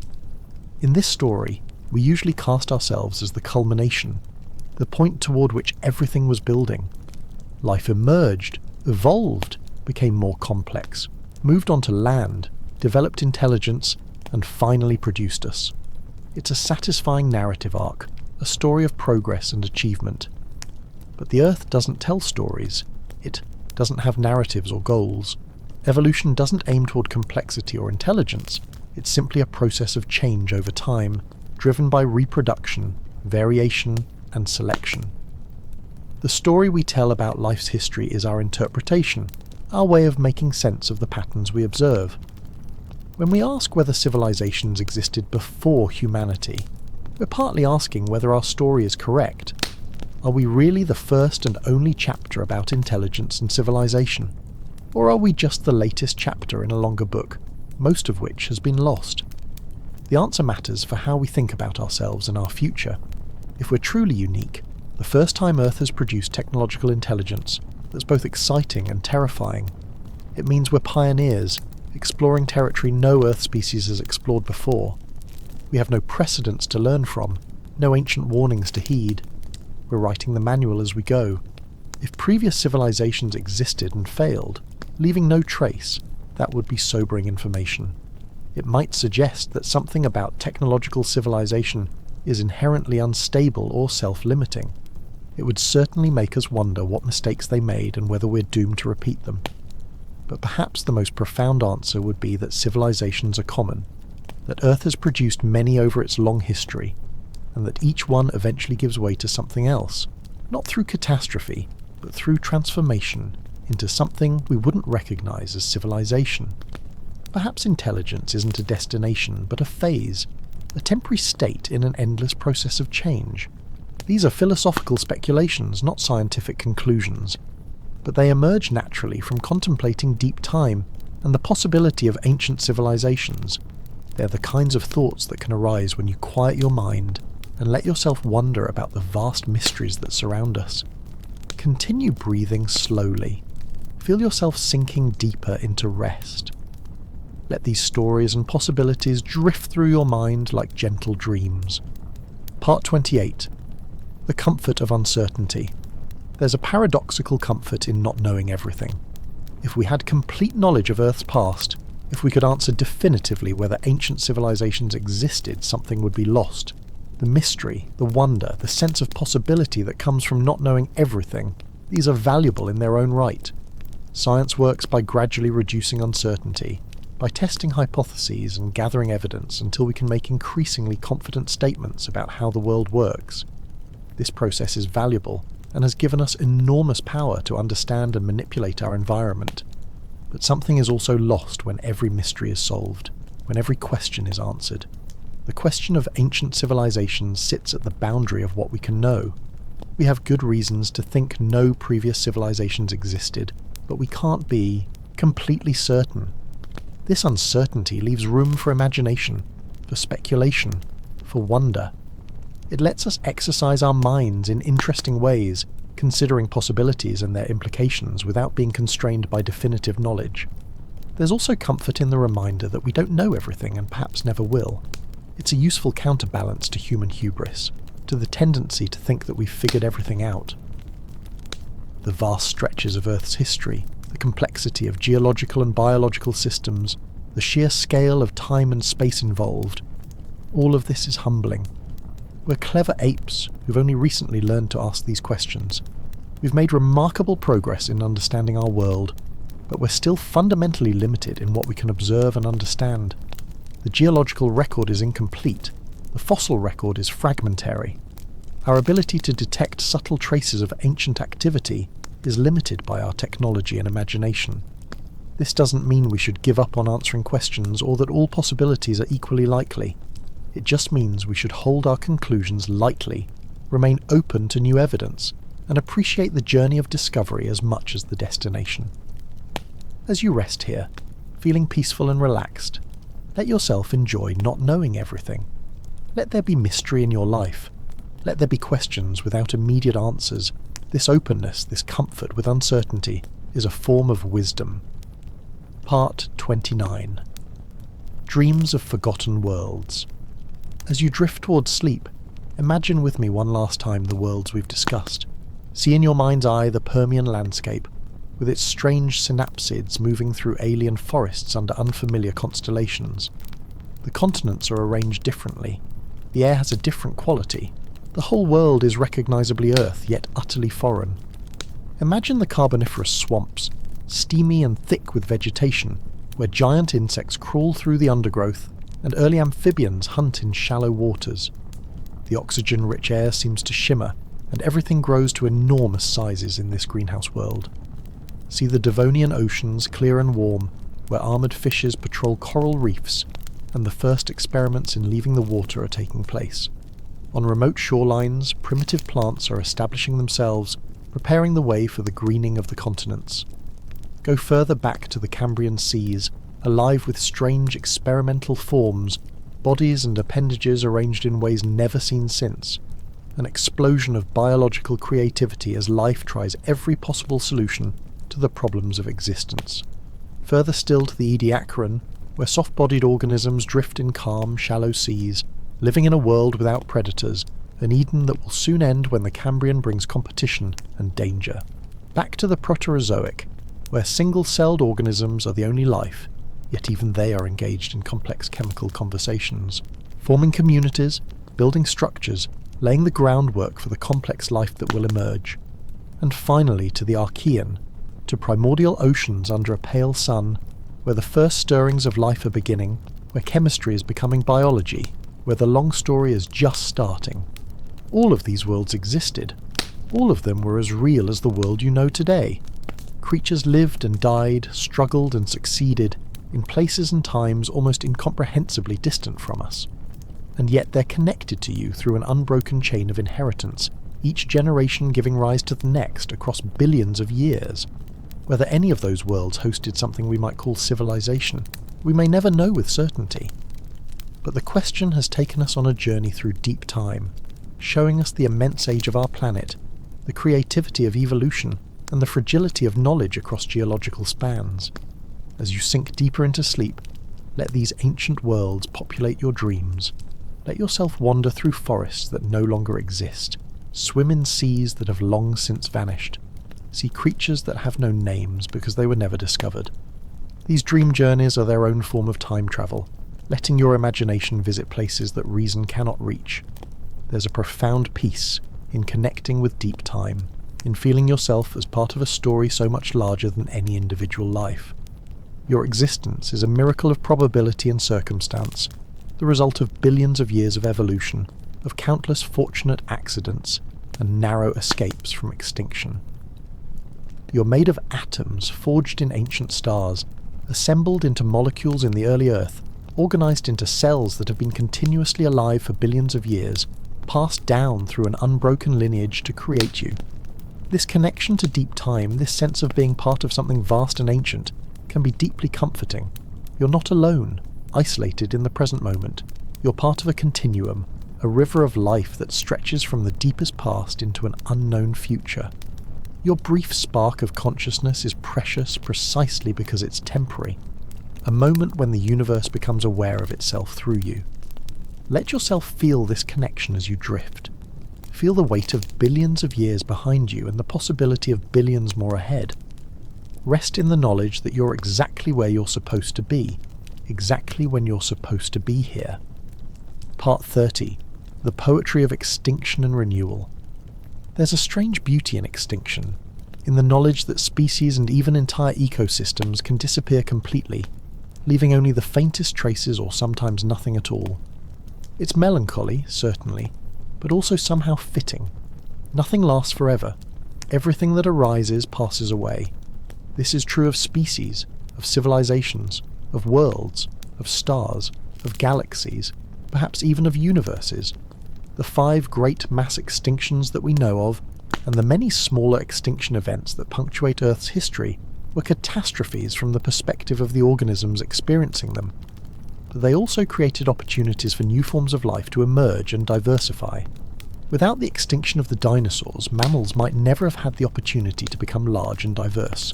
Without the Permian extinction, the Mesozoic era of dinosaurs might never have happened. Each extinction is an ending, but also a beginning. The world that emerges after an extinction event is fundamentally different from the one before. New ecological relationships develop. New forms evolve to fill empty niches. Innovation flourishes in the aftermath of catastrophe. If ancient civilizations existed and went extinct, they would have been part of this pattern. Their ending would have created space for something else, would have been woven into the continuing story of Earth.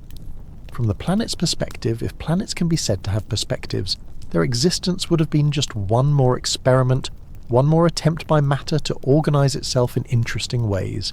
There's poetry in the idea of lost civilizations, forgotten worlds, vanished peoples who once looked up at the same stars we see, wondered about their place in the universe, created art and music and stories that have been utterly erased by time. Whether they existed or not, the possibility itself is poignant. It reminds us that our own civilization, our own species, our own individual lives are also temporary. We too will one day be forgotten, our works erased, our stories lost. This isn't cause for despair, but for appreciation of the present moment, for gratitude that we exist at all, for determination to make our brief time meaningful. The universe doesn't remember, but we can remember. We can honour the past, even the hypothetical past, by acknowledging it. We can learn from it, even from our uncertainty about it, and we can carry forward the light of consciousness and curiosity, passing it to those who come after us, as it was passed to us by those who came before. Breathe deeply now. Let the sadness and beauty of impermanence wash over you without drowning you. Feel yourself becoming more peaceful, more accepting, more ready for sleep. Part 31. The sound of deep time. If deep time had a sound, what would it be? Perhaps it would be the slow grinding of tectonic plates, the deep rumble of continents colliding or pulling apart, a sound so low and slow that it's below the threshold of hearing, felt more than heard. Or perhaps it would be the whisper of erosion, wind and water slowly wearing down mountains, grain by grain, year by year, until peaks become plains, and then are subducted beneath other plates to be remade into new mountains elsewhere. Maybe it would be the rhythm of waves, consistent and eternal, beating against shores that shift and change while the waves remain essentially unchanged. Or the crackling of volcanic eruptions, the hiss of lava meeting water, the thunder of ash clouds rising into stratospheric winds. There might be the softer sounds too, the rustle of ancient forests, trees that existed for millions of years and then vanished, leaving only coal deposits behind. The calls of creatures long extinct, sounds no ear will ever hear again, voices that emerged from evolution's creativity and then fell silent forever. And what would be the sound of consciousness arising?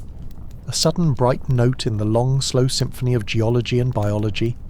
Or perhaps consciousness was always there in some form, a property of matter itself, and what emerged with intelligence was just a particular intensification of something that had always existed?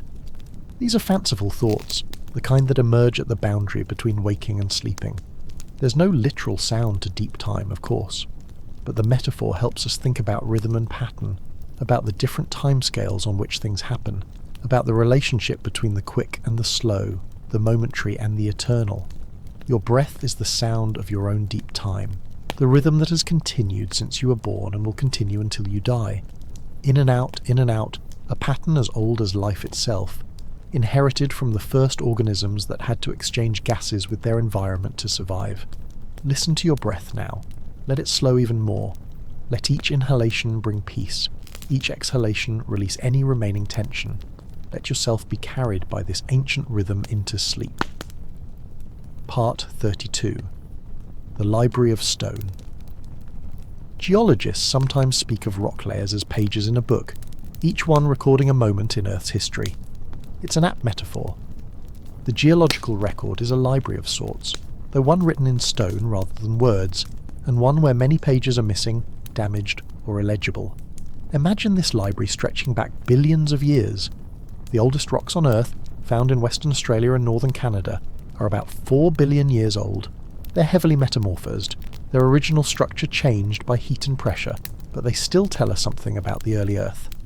Most of the library is more recent, though still unimaginably ancient by human standards. Layers of sedimentary rock preserve fossils, chemical signatures, magnetic orientations, grain sizes and compositions that tell us about ancient climates, ocean currents, volcanic eruptions, and the evolution of life. But as we've discussed, this library is incomplete. Erosion has torn out pages, metamorphism has made others unreadable, subduction has completely destroyed vast sections, And even in the best preserved sequences, there are gaps representing millions of years when sediments weren't being deposited or were deposited and then eroded away.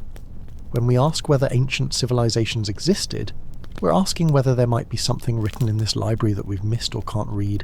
Are there signatures of intelligence hidden in chemical ratios or isotopic anomalies? Are there structures or patterns we've dismissed as natural that might, upon closer examination, prove to be artificial? The answer, almost certainly, is no. The library has been studied extensively, and while new discoveries continue to be made, nothing has suggested the existence of previous civilizations. But the metaphor of the library reminds us that reading stone is an act of interpretation, requiring both technical skill and creative thinking. Sometimes what's most interesting is what's not in the library. The missing pages, the gaps in the record, the questions we can't answer, because the evidence has been destroyed or was never preserved in the first place. These absences are themselves a kind of information, telling us about the processes that erase history. Your own memory is a library of sorts, recording your personal history, but it too has gaps and distortions, pages torn out by time and the fallibility of human memory. As you drift towards sleep, your conscious mind is closing the library for the night, but your unconscious mind continues to work, processing the day's experiences, consolidating memories, making connections. Let your mental library rest now. Let the books close, the lights dim. Tomorrow they'll be there again, but for now, let them fade into peaceful darkness. Part 33. The Intelligence of Ecosystems. We've been thinking about intelligence primarily as a property of individual organisms or species. But there's another way to think about intelligence, as a property of ecosystems or even the biosphere as a whole. An ecosystem exhibits complex behaviours that emerge from the interactions of its components. Predator-prey relationships create oscillating population dynamics. Nutrient cycles connect organisms across vast distances and multiple trophic levels. Climate and biology influence each other in intricate feedback loops. Some scientists have proposed that the Earth itself, or more precisely the biosphere, acts as a self-regulating system that maintains conditions suitable for life. This Gaia hypothesis, named after the Greek Earth goddess, suggests that life doesn't just adapt to its environment, but actively shapes it to its own benefit. Whether this constitutes intelligence is debatable. The Gaia hypothesis doesn't propose conscious intention or planning, just that feedback mechanisms between life and environment happen to maintain stability. But the complexity of these interactions, the way the Earth system responds to perturbations and maintains homeostasis, is remarkable. If we think of intelligence as problem-solving and adaptation, then ecosystems certainly exhibit these qualities. Damaged ecosystems recover through succession, returning to stable configurations over time. Species evolve in response to environmental changes. The biosphere as a whole has survived multiple catastrophes, always recovering and continuing. Could an ecosystem develop something like consciousness? Could the Earth itself, through the countless interactions of all living things, achieve awareness? This is the territory of speculation and science fiction, but it's an interesting thought experiment. If Earth-level consciousness existed, it would operate on timescales completely different from ours. What we experience as a lifetime might be a single thought in such a system. Human civilization might be just a brief fluctuation, barely noticed, and any previous civilizations would be even briefer, like synapses firing in a vast planetary mind. These ideas take us far from questions of evidence and into philosophy, but they're worth considering as you drift towards sleep. They remind us that intelligence and awareness might take forms we don't recognize, might operate on scales we don't perceive. The boundaries between individual and collective, between organism and ecosystem, between consciousness and unconsciousness, these boundaries are perhaps less clear than we usually think. You're not separate from the world, but part of it. Your consciousness emerging from the interaction of billions of neurons, your life sustained by ecosystems that span the globe. Rest now in this connectedness. Feel yourself as part of the living Earth, breathing the same air that all organisms share, made of the same elements, following the same patterns. Let this sense of connection ease you into sleep. Part 34. The mathematics of deep time numbers can be beautiful, especially when they describe something as vast as geological time. Let's consider some of these numbers, not to overwhelm but to appreciate their scale. Earth is approximately 4.54 billion years old. That's 4,540 million years. 4,540,000 millennia. If you counted 1 year per second, it would take you 144 years just to count to Earth's age.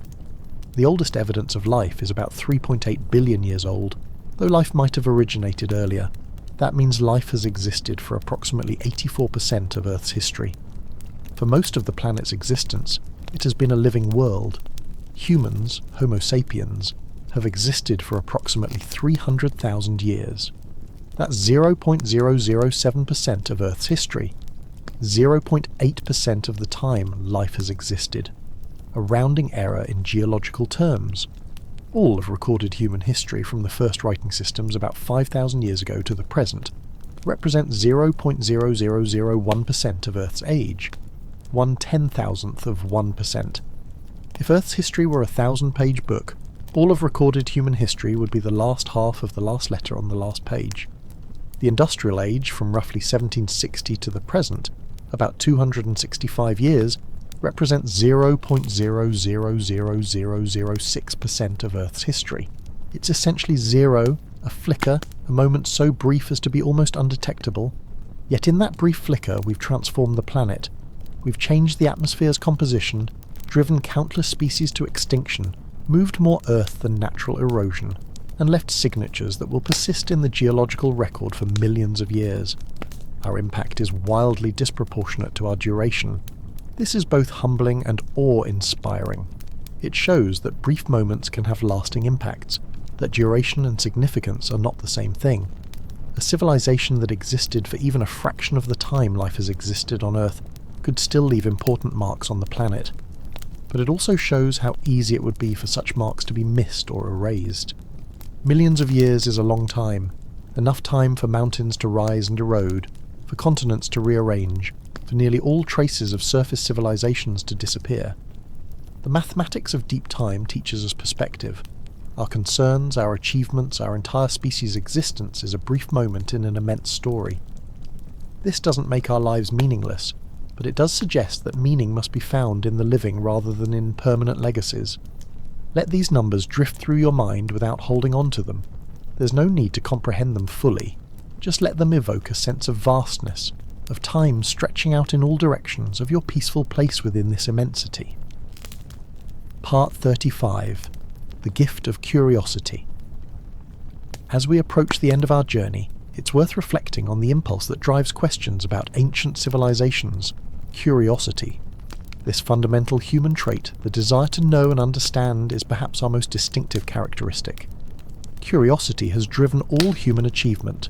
It led our ancestors to explore beyond known territories, to experiment with new tools and techniques, to wonder about the stars and what might exist beyond Earth. It drives children to endlessly ask why, and scientists to spend lifetimes investigating obscure questions. The question of whether civilizations existed before humanity is pure curiosity. It has no practical application, no immediate benefit. Knowing the answer wouldn't help us build better tools or cure diseases or solve social problems, and yet people ask it, think about it, write articles and books exploring the possibilities. This is beautiful in its own way. It shows that we're not just survival machines but meaning-seeking creatures who want to understand our place in the cosmos. We look at the stars and wonder if anyone is out there. We look at Earth's deep past and wonder if anyone was here before us. These questions arise from the same fundamental drive to know, to understand, to connect. Curiosity is also what makes consciousness valuable. A universe without curious minds would still exist, would still have stars and planets, and perhaps even life. But there would be no one to ask questions about it. No one to seek understanding. No one to appreciate its beauty and complexity. In this sense, every curious mind, including yours, is precious. You're a way for the universe to know itself, to ask questions about its own nature and history.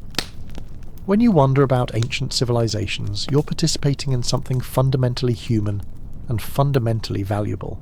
As you rest here, about to sleep, appreciate your own curiosity. Think of all the questions you've asked in your life, all the things you've wondered about, all the moments when you looked at something and thought, I want to understand this. That impulse, that drive to know, is a gift. Tomorrow you'll wake, and the questions will still be there, along with new ones that will occur to you. But for now, let curiosity rest. Let your mind stop seeking answers and simply be. There's a time for questions and a time for rest, and this is the latter. Part 36. The Silence of the Cosmos. We've talked about Earth's past, but let's widen our perspective one more time to the cosmos as a whole. When we look out at the universe with our telescopes, we see a vast and mostly empty expanse. Galaxies by the billions, stars by the trillions, planets perhaps beyond counting, and yet, as far as we can tell, silence. We've been searching for signs of extraterrestrial intelligence for decades now, listening for radio signals, looking for unusual light patterns around distant stars, seeking any indication that we're not alone. So far, nothing. The cosmos is quiet, or at least it appears that way from our limited vantage point. This cosmic silence, combined with the apparent absence of previous civilizations on Earth, paints a picture of a universe where intelligence is rare, perhaps extraordinarily so. We might be not just the first civilization on Earth, but one of very few civilizations in the entire observable universe. If true, this places an enormous responsibility on us. We might be the only voices in a silent cosmos, the only place where matter has organized itself sufficiently to ask questions about its own existence. The death of human civilization wouldn't just be a tragedy for us. It might extinguish one of the universe's only lights of consciousness. But perhaps we're looking in the wrong ways or at the wrong times. The universe is 13.8 billion years old. Civilizations might arise and fall on timescales much shorter than the time it takes light to travel between galaxies. The signals we're looking for might have been sent millions of years ago before Earth even existed, or will be sent millions of years in the future, long after we're gone. Or perhaps intelligence commonly transforms itself into forms we wouldn't recognize. Biological intelligence might be just a brief phase before technological or digital or even quantum forms of consciousness emerge. These advanced forms might not use radio signals or build detectable structures. They might be all around us, incomprehensible, to us, as different from us as we are from bacteria. The silence might not be silence at all, just our inability to understand the conversation. These speculations take us far from the question of ancient Earth civilizations, but they're connected by the same fundamental mystery. Are we alone, or are we part of something larger? Is intelligence common or rare? Does it persist, or is it inherently fleeting? We don't know the answers, and perhaps we never will. But asking the questions changes us. It makes us think about our place in the universe differently, makes us appreciate the miracle of consciousness and curiosity, makes us wonder about the meaning of our brief existence. Let these cosmic thoughts fill you with a peaceful awe. You're part of something incomprehensibly vast, a tiny consciousness in an enormous universe, yet somehow connected to all of it through the fundamental forces and particles that make up everything. Rest in this connection. Feel yourself as stardust contemplating stars. Let the cosmic silence be not lonely, but peaceful, a vast quietness into which you can release all thought and drift into sleep. Part 37. Coming home to the present. We've journeyed through billions of years, from the formation of Earth to the present day. We've contemplated lost worlds and vanished species, possible civilizations and probable solitude. We've asked big questions about intelligence, consciousness, and the meaning of existence. And now, gently, it's time to return to the present moment, to this night, to your breath, to the simple fact of your existence here and now. The past, as vast and fascinating as it is gone. It exists now only in rocks and fossils, in scientific papers and human imagination. The future, unknown and full of possibilities, hasn't happened yet. All that truly exists is this moment, this breath, this peaceful feeling of rest. You don't need to understand everything about Earth's history, or answer every question about ancient civilizations. You don't need to solve the mysteries of deep time, or resolve the Fermi paradox. These questions can exist without answers, at least for now, and that's okay. What you need is rest. Your body needs time to repair and restore itself. Your mind needs time to process the experiences of the day and consolidate memories. Your consciousness needs time to simply be, without tasks or questions or demands. So let go of the journey we've been on. Thank it for the perspectives it's provided, the ideas it's generated, the sense of wonder it's evoked. But now, gently release it. Let it fade like a dream upon waking, keeping perhaps a few vivid images but not the full weight of all we've discussed. Come back to your breath. Feel the gentle rise and fall of your chest. Notice the temperature of the air moving in and out of your lungs. Feel the weight of your body against the bed or chair, fully supported, perfectly safe. This is enough. This moment is enough. You are enough. You don't need to be anything other than what you are, a briefly conscious being resting peacefully in the present moment. All the ancient worlds we've discussed, all the possible civilizations, all the vast spans of time, they all led to this moment. To you, here, now. In some sense, you're the culmination of billions of years of cosmic and biological evolution, and in another sense, you're just one more temporary pattern in the endless flow of existence. Both perspectives are true. You're special and you're ordinary. You're significant and insignificant.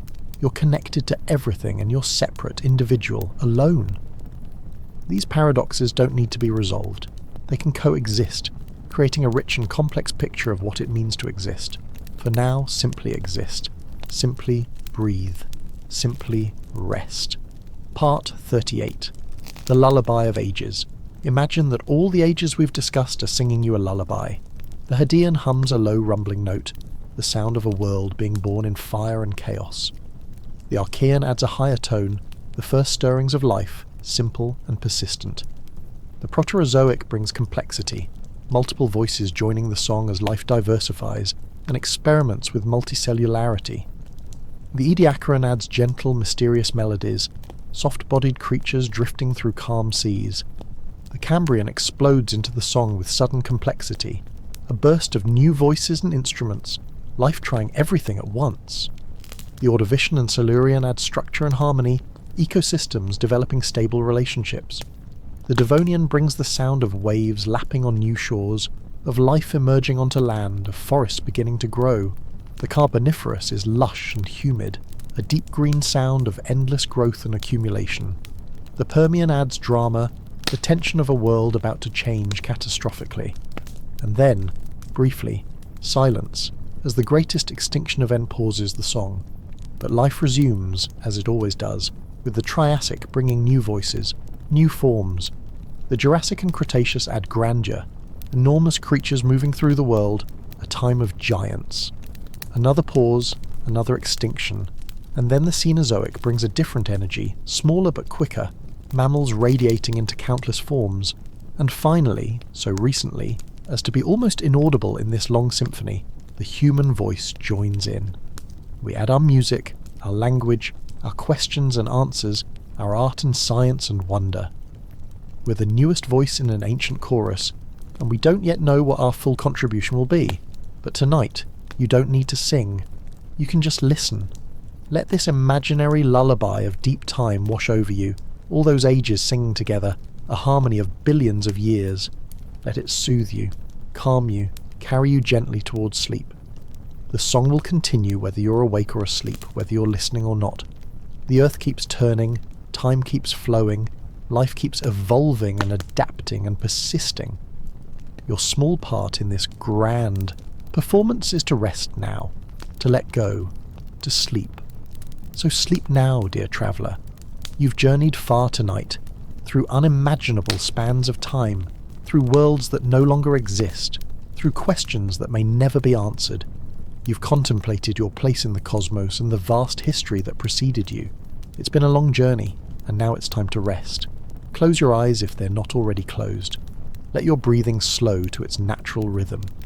Feel your body becoming heavier, more relaxed, sinking deeper into comfort and peace. Part 39. Dissolution into sleep. Your thoughts are becoming slower now, harder to hold on to. Ideas drift through your awareness like clouds across a summer sky, forming and dissolving, never quite solidifying. This is natural. This is the beginning of sleep, the transition from waking consciousness to dreaming to deep, restorative rest. Let it happen. Don't fight it. There's no need to stay alert, no need to remember everything we've discussed. In fact, it's better if you forget. Let the specific facts and figures fade away, keeping only a general sense of wonder, a background awareness of the vast scales of time and space we've explored. Your mind is releasing its grip on linear thought, on logic and sequence. Words are losing their meaning, becoming just sounds, just rhythms. Even these words I'm speaking are fading into background noise, a gentle murmur that no longer requires your attention or understanding. You're safe. You're comfortable. There's nothing you need to do, nowhere you need to be, no problems to solve. All of that can wait until morning. For now, there's only this: rest, peace, the gentle letting go of consciousness into sleep. The boundaries between you and the world are becoming less distinct. You're not exactly sure where your body ends and the bed begins. Your thoughts are no longer clearly yours. They're just thoughts, arising and passing away without owner or observer. This is what it might feel like to dissolve back into the universe, to return to the undifferentiated matter and energy from which we all came and to which we'll all return. It's peaceful, not frightening. It's like coming home after a long journey. But you're not dying, just sleeping. You'll wake again in the morning, your sense of self restored, your consciousness rebooted, but for now, let yourself dissolve. Let the boundaries fade. Let the ancient earth hold you in its embrace, as it has held countless beings before you, as it will hold countless beings after you're gone. You're one with the deep time we've explored tonight. The atoms in your body are billions of years old, forged in stars, recycled through countless forms before becoming you. And after you, they'll become something else. Nothing is lost, only transformed. This is the final lesson of deep time. Everything changes, nothing is permanent, but somehow everything is also eternal. Matter and energy are never created or destroyed, only rearranged. The pattern that is you will dissolve, but the substance of you will persist forever, taking new forms, participating in new patterns. Let this be comforting rather than disturbing. You're part of an eternal dance, a cosmic recycling that has no beginning and no end. Your brief moment of consciousness is a gift, a temporary flowering of awareness in the vast garden of existence. And now, that consciousness is fading into sleep. Let it go. Release your hold on waking thought. Surrender to the pull of sleep, gentle and irresistible as gravity, as natural as breathing. The lost civilizations we've imagined tonight, whether they existed or not, have taught us about impermanence, about the erasure of all things by time. But they've also taught us that existence itself is valuable, even when temporary, perhaps especially when temporary. You've existed. You've been conscious. You've wondered and questioned and imagined. That's enough. That's everything. And now you can rest. Part 40. The Final Silence. Sleep now. Let everything we've discussed tonight fade into the background, becoming dream material, becoming nothing, becoming the quiet emptiness from which new thoughts will emerge tomorrow. The earth turns, the stars wheel overhead, deep time continues its slow unfurling, and you, for this night, can let it all go. There are no more words needed, no more questions to ask, no more mysteries to contemplate, just the gentle rhythm of your breath, slower and slower, deeper and deeper. The ancient earth holds you. The long story of life encompasses you. The silent cosmos surrounds you. And in all of this vastness you are safe, you are held, you can rest. Sleep. Let sleep take you now, gently, completely, into its deep and peaceful embrace. The lost civilizations, if they existed, have found their rest in geological layers, their stories erased, but their existence, perhaps, mattering for the brief moment they were present. And you too can rest now, your story paused for the night, to resume tomorrow.